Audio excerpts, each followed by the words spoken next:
Hi, I'm Stefan, the BMW DIY guy, and do you want to change and improve the intakes on your new G87? I'll show you how.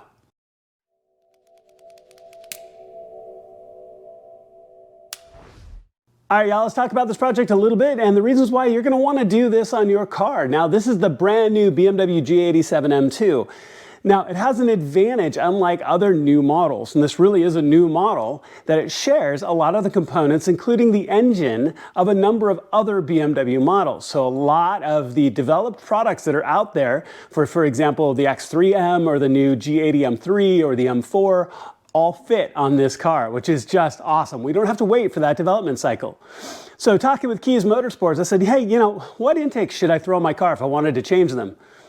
Yeah, we're going to put on the new MST conical intakes into this car. They can increase your performance just a little bit. They change the sound of your car just a little bit, and the install isn't hard at all. Let me walk you through the whole process, and we're going to start under the hood.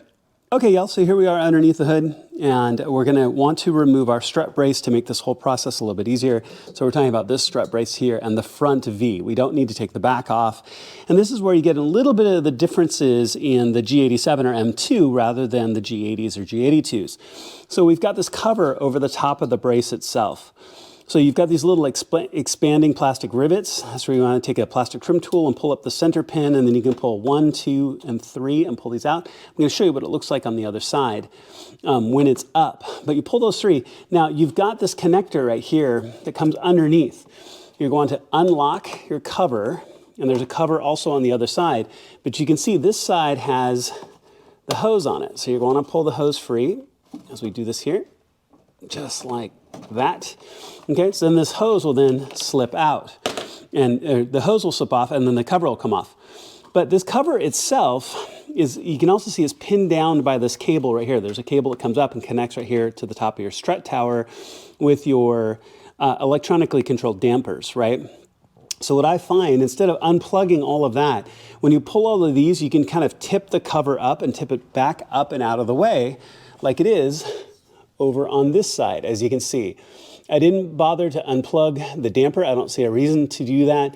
If I could just tip the cover up and out of the way, that'll make it a lot simpler and remove a step, right? So once that's done, you've got a 13mm bolt here in the front, and you've got 15mm nuts, 2 of them on each side. So go and take those off, take your center strut off, and set it aside. All right, so now that the brace is off, and you might be able to do it with the brace still on, but I don't see any reason in fighting it like that. Okay, so the next thing you're going to want to do is go ahead and take out these plastic rivets. There's one right here and one right here. Use a plastic trim tool to pull those up and out.